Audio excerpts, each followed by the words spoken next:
Hello guys, तो इस video में हम देखेंगे कि नाउन क्या है और नाउन के टाइप कौन से हैं। तो चलिए शुरू करते हैं। तो सबसे पहले देखते हैं कि नाउन क्या है। Noun is a name of any person, place, animal और थिंग। मतलब कि नाउन मीन्स किसी भी व्यक्ति, प्राणी, जगह या वस्तु के नाम को हम नाउन कहते हैं।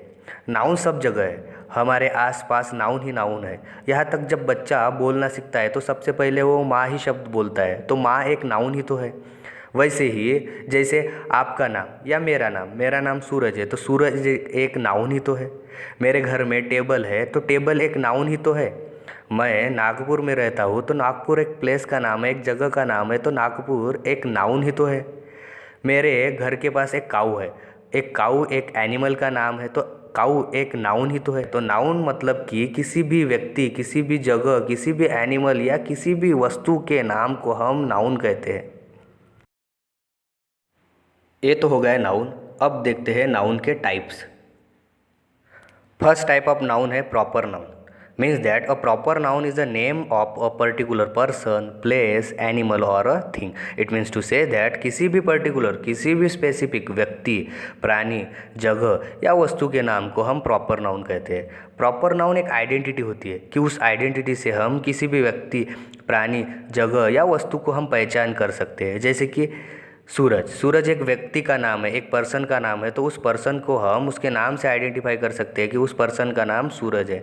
नेक्स्ट है नागपुर एक प्लेस का नाम है, एक जगह का नाम है, तो उस जगह को हम उसके नाम से आइडेंटिफाई कर सकते हैं कि उस जगह का नाम नागपुर है। नेक्स्ट है सोनी टीवी एक थिंग का नाम है, एक वस्तु का नाम है, तो उस वस्तु को, उस टीवी को हम उसके नाम से आइडेंटिफाई कर सकते हैं कि उस टीवी का नाम सोनी टीवी है। नेक्स्ट है ऑडी कार एक थिंग का नाम है, एक वस्तु का नाम है, एक वाहन का नाम है, तो उस वाहन को हम उसके नाम से आइडेंटिफाई कर सकते हैं कि उस वाहन का नाम ऑडी कार है। मतलब कि प्रॉपर नाउन मतलब कि ऐसे नाम जिन्हें हम आइडेंटिफाई कर सकते हैं। प्रॉपर नाउन को और जानने के लिए हम उसके एग्जाम्पल देखते हैं। फर्स्ट एग्जाम्पल है I am going to Nagpur. मतलब कि मैं नागपुर जा रहा हूँ। तो इस सेंटेंस में एक जगह के बारे में बताया गया है और उस जगह का नाम नागपुर है। मतलब कि उस जगह की आइडेंटिटी नागपुर है, तो नागपुर एक प्रॉपर नाउन होगा। नेक्स्ट एग्जाम्पल है the cow is a useful animal. मतलब कि गाय एक उपयोगी जानवर है। तो इस सेंटेंस में एक जानवर के बारे में बताया गया है और उस जानवर की आइडेंटिटी एक काऊ है, तो इस सेंटेंस में काऊ एक प्रॉपर नाउन होगा। नेक्स्ट एग्जाम्पल है ही परचेस रियलमी मोबाइल। मतलब कि उसने रियलमी मोबाइल खरीदा। तो इस सेंटेंस में एक वस्तु के बारे में बताया गया है, एक मोबाइल के बारे में बताया गया है और उस मोबाइल की आइडेंटिटी रियलमी है, तो इस सेंटेंस में रियलमी प्रॉपर नाउन होगा। मतलब कि प्रॉपर नाउन मतलब कि ऐसे नाम जिनकी एक आइडेंटिटी होती है। मतलब कि किसी भी पर्टिकुलर, किसी भी स्पेसिफिक व्यक्ति, प्राणी, जगह या वस्तु के नाम को हम प्रॉपर नाउन कहते हैं। नेक्स्ट टाइप है common noun. Common noun is a name that do not define particular name of any person, place, animal और थिंग। मतलब कि कॉमन नाउन मतलब कि ऐसा नाम जो किसी भी व्यक्ति, किसी भी प्राणी, किसी भी वस्तु और किसी भी जगह को आइडेंटिफाई नहीं करता, उनके बारे में परिभाषित नहीं करता, उन्हें कॉमन नाउन कहते हैं। जैसे कि बॉय एक पर्सन है, तो एक पर्सन है, उस पर्सन के नाम को आइडेंटिफाई नहीं किया गया है। नेक्स्ट है टीचर भी एक पर्सन है। टीचर तो बहुत सारे होते हैं, तो उस पर्सन को आइडेंटिफाई नहीं किया गया है, उनके नाम को आइडेंटिफाई नहीं किया गया है। नेक्स्ट है गार्डन एक प्लेस है, एक जगह है। गार्डन तो बहुत सारे होते हैं, तो गार्डन के नाम को यहाँ आइडेंटिफाई नहीं किया गया कि वो वह गार्डन है करके। नेक्स्ट है कार एक थिंग है, एक वस्तु है, एक वाहन है। तो कार तो बहुत सारी होती है, तो कार के नाम को यहाँ आइडेंटिफाई नहीं किया गया है। मतलब कि कॉमन नाउन मतलब कि ऐसे नाम कि जिनके नाम को आइडेंटिफाई नहीं किया जाता है, उन्हें कॉमन नाउन कहते हैं। कॉमन नाउन को और जानने के लिए हम उसके और एग्जाम्पल देखते हैं। फर्स्ट एग्जाम्पल है दैट इज़ बॉय। मतलब कि वह लड़का है, तो यहाँ दैट इज़ बॉय में बॉय एक कॉमन नाउन है। मतलब कि बॉय एक कॉमन नाउन है और बॉय के नाम को यहाँ परिभाषित नहीं किया गया है। नेक्स्ट एग्जाम्पल है टीचर टीच इन स्कूल। मतलब कि शिक्षक स्कूल में पढ़ाते हैं। यहाँ दो कॉमन नाउन है, एक टीचर और एक स्कूल। तो यहाँ टीचर और स्कूल के नाम को आइडेंटिफाई नहीं किया गया कि वह टीचर का नाम यह है या वह स्कूल का नाम यह है, नाम को आइडेंटिफाई नहीं किया गया है। नेक्स्ट एग्जाम्पल है he is playing in garden, मतलब कि वह बगीचे में खेल रहा है। यहाँ कॉमन नाउन गार्डन है, मतलब कि किसी गार्डन के नाम को परिभाषित नहीं किया गया है। कहने का यही मतलब है कि कॉमन नाउन किसी व्यक्ति, प्राणी, वस्तु के नाम को आइडेंटिफाई नहीं करता। प्रॉपर नाउन और कॉमन नाउन में केवल यही डिफरेंस है कि प्रॉपर नाउन नाम को आइडेंटिफाई करता, मतलब कि किसी वस्तु, प्राणी, जगह के नाम को आइडेंटिफाई करता, और कॉमन नाउन किसी वस्तु, प्राणी, जगह को आइडेंटिफाई नहीं करता। बस केवल यही डिफरेंस है।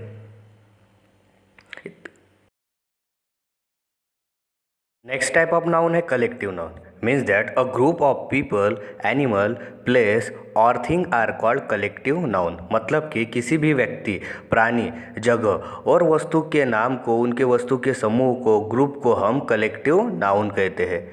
जैसे कि हमें कभी कभी आसमान में बहुत सी चिड़िया दिखाई देती है, तो उन बहुत सी चिड़ियों को हम अ फ्लॉक ऑफ बर्ड्स कहते हैं। तो अ फ्लॉक ऑफ बर्ड्स एक कलेक्टिव नाउन ही तो है। कभी कभी हम मार्केट में गए होंगे तो मार्केट में हमें बहुत से लोग दिखाई देते हैं, उन लोगों को हम अ क्राउड ऑफ पीपल कहते हैं। तो अ क्राउड ऑफ पीपल एक कलेक्टिव नाउन है। कभी कभी हमें बहुत से पशु दिखाई देते हैं, तो उन बहुत से पशुओं को हम अ हर्ड ऑफ कैटल कहते हैं। तो अ हर्ड ऑफ कैटल एक कलेक्टिव नाउन है। कभी कभी हमें बहुत से फ्लावर दिखाई देते हैं, उन बहुत से फ्लावर को हम अ बुके ऑफ फ्लावर्स कहते हैं। तो अ बुके ऑफ फ्लावर्स एक कलेक्टिव नाउन ही तो है। मतलब कि कलेक्टिव नाउन मतलब कि किसी भी व्यक्ति, प्राणी, जगह और वस्तु के समूह को, उन वस्तु के ग्रुप्स को हम कलेक्टिव नाउन कहते हैं। कलेक्टिव नाउन के और भी एग्जाम्पल दिए हैं, जैसे कि bunch of keys, forest of trees, army of soldiers, a chain of mountains, ये कलेक्टिव नाउन के एग्जाम्पल है। नेक्स्ट टाइप ऑफ नाउन है मटेरियल नाउन। मटेरियल नाउन मतलब कि क्या? Material noun are the name of substance out of which things are made, मतलब कि material noun मतलब कि ऐसे नाउन कि उनसे, प्रयोग से दूसरी चीज़ें बनाई जाती है, तो उन्हें मटेरियल नाउन कहते हैं। एग्जाम्पल के तौर पर देखा जाए तो वुड से भी बहुत सी चीज़ें बनती है, जैसे कि टेबल बनता है, चेयर बनता है, तो वुड क्या है? एक मटेरियल नाउन। नेक्स्ट है मिल्क से भी बहुत सी चीज़ें बनाई जाती है, जैसे कि कर्ड बनाया जाता है, टी बनाई जाती है, तो मिल्क क्या है? एक मटेरियल नाउन। सेम वैसे ही वाटर से भी बहुत सी चीज़ें बनाई जाती है, जैसे कि टी, तो वाटर भी क्या है? एक मटेरियल नाउन। नेक्स्ट है पेपर से भी बहुत सी चीज़ें बनाई जाती है, जैसे कि बुक्स, तो पेपर क्या है? ये एक मटेरियल नाउन। नेक्स्ट है गोल्ड से भी बहुत सी चीज़ें बनाई जाती है, जैसे कि रिंग्स बनाई जाती है, बैंगल्स बनाई जाती है, तो गोल्ड्स भी क्या है? ये एक मटेरियल नाउन। मतलब कि मटेरियल नाउन मतलब कि ऐसे नाउन कि उनसे, प्रयोग से अन्य दूसरी चीज़ें बनाई जाती है, उन्हें मटेरियल नाउन कहते हैं। मटेरियल नाउन के अदर भी एग्जाम्पल दिए गए हैं, जैसे कि प्लास्टिक, स्टोन, कॉटन, वूल, ये सब मटेरियल नाउन है। मटेरियल नाउन में एक बात हमेशा ध्यान में रखनी चाहिए कि मटेरियल नाउन हमेशा अनकाउंटेबल होते हैं, उन्हें गिना नहीं जाता, बल्कि उन्हें मापा जाता है, तोला जाता है। तो ये हो गया मटेरियल नाउन। नेक्स्ट और लास्ट टाइप ऑफ नाउन है एब्स्ट्रैक्ट नाउन। एब्स्ट्रैक्ट नाउन को हम भाववाचक संज्ञा भी कहते हैं, क्योंकि ये हमें भाव बताते हैं।